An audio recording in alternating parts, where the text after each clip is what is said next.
I learned a lot about programming from watching you prepare for your competitions. And to me, it was exercise programming in a almost like in a vacuum of like, oh, this is very much a microcosm of what programming is at scale. You have a bunch of different qualities and trainable properties that are going to be on display on a certain day for a certain time.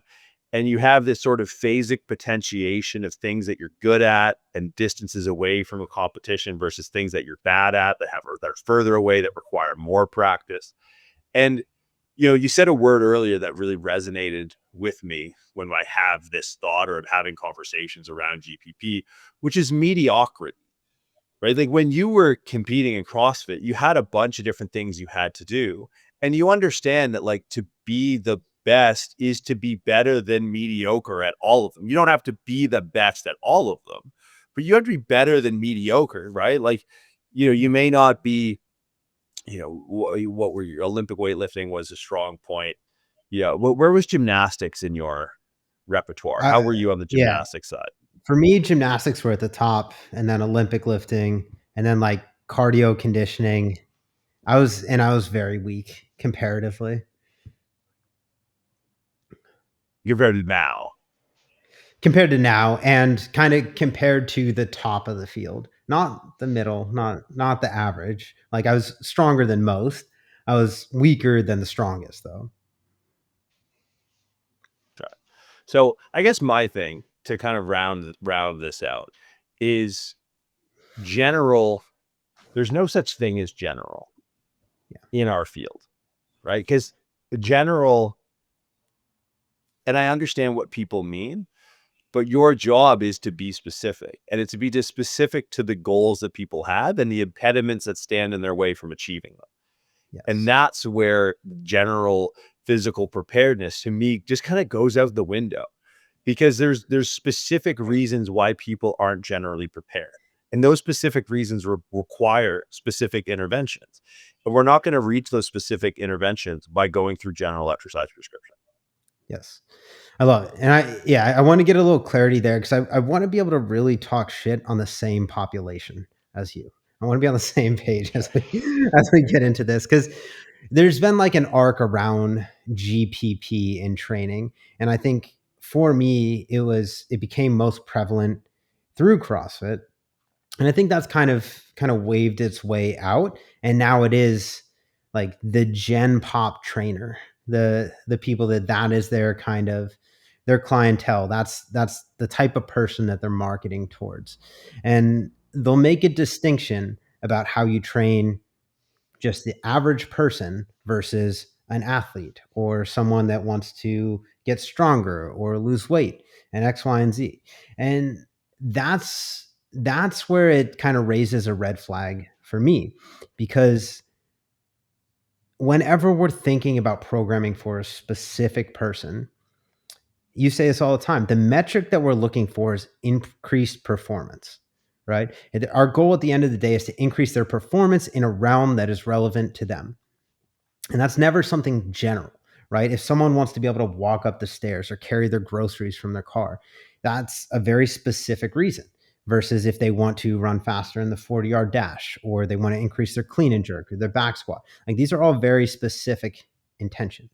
And generalized training does belong in the program for everyone at some point.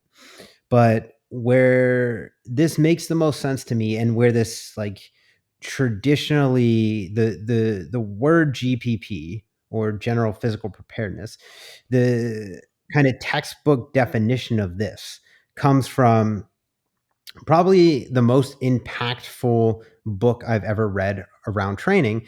I think it's Tudor Bompa and Gregory Half wrote the book Periodization, which is like it explains in very much detail like periodization for sport, the specific intention of each of the phases, and it lays it out in a very organized way that makes sense. And another word that you use a lot of really good words in that rant, was phase potentiation, right? And there's an idea around programming that As you go through a programming cycle, and this can, as it's defined in periodization, the book, this can be weeks, months, year, or years, like talking about an Olympian, like preparing for the Olympics in a quad fashion, like 4-year blocks. The idea is that whatever that timeline is, there should be specific phases laid out across that timeline that amplify their performance in that amount of time. And there should be specific intentions around each of those phases, which you want them to maximize specific adaptations so that they will now have a solid foundation that they can build upon for the next phase. And as this goes, we're starting really broad in terms of intentions, in terms of um, adaptations, in terms of energy systems, and then we're building a pyramid. We're building that to a peak, quite literally and metaphorically as well. Of this is what performance looks like for this person at this time. Now, as it's defined through a traditional periodization model, the phases that kind of lead into one another, say post-season, you get an athlete, or day one, you get a new client with very general goals. There's a phase it's called a restitution phase, which is basically where you're restoring general qualities to that person, things like range of motion, stability, cardiovascular capacity, specific energy systems. So they have a baseline level of capacity that doesn't have any sort of gaps or holes in their abilities.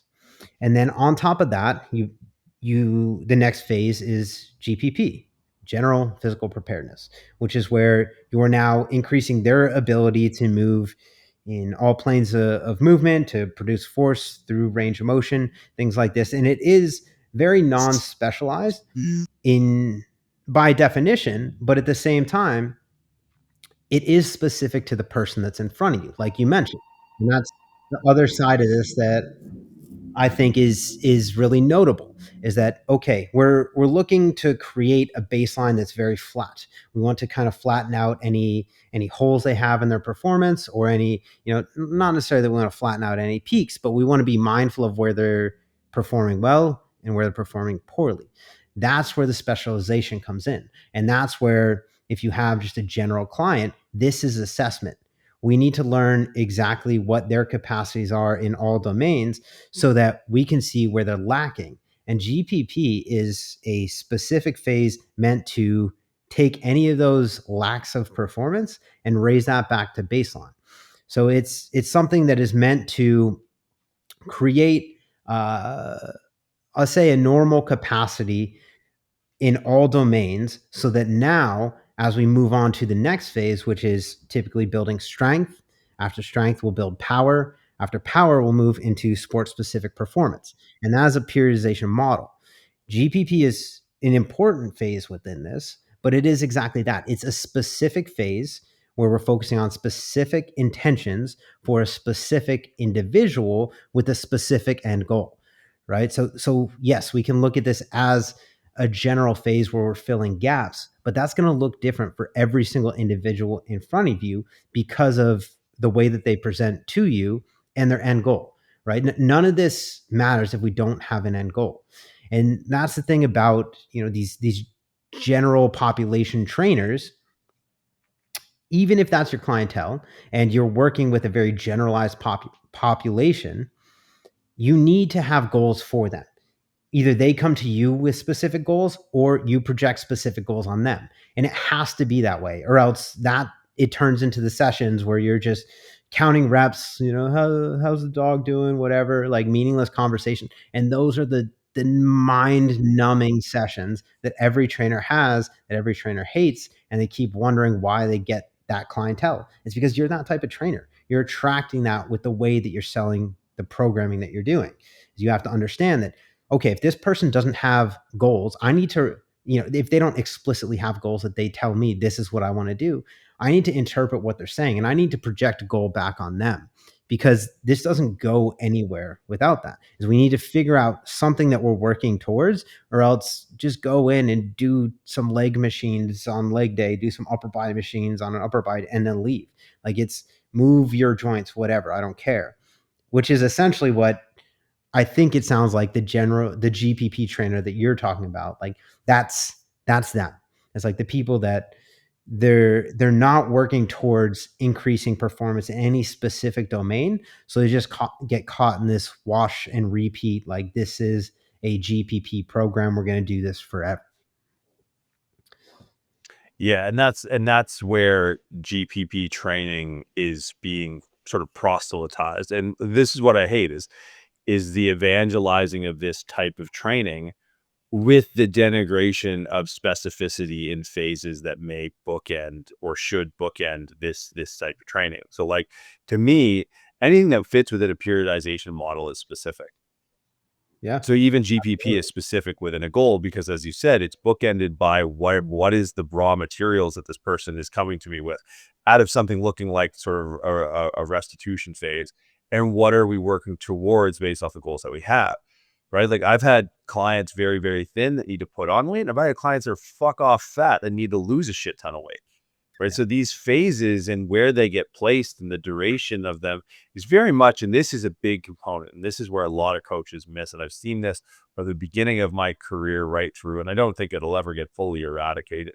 But this idea of time being the thing that dictates the duration of a training phase within a periodization cycle.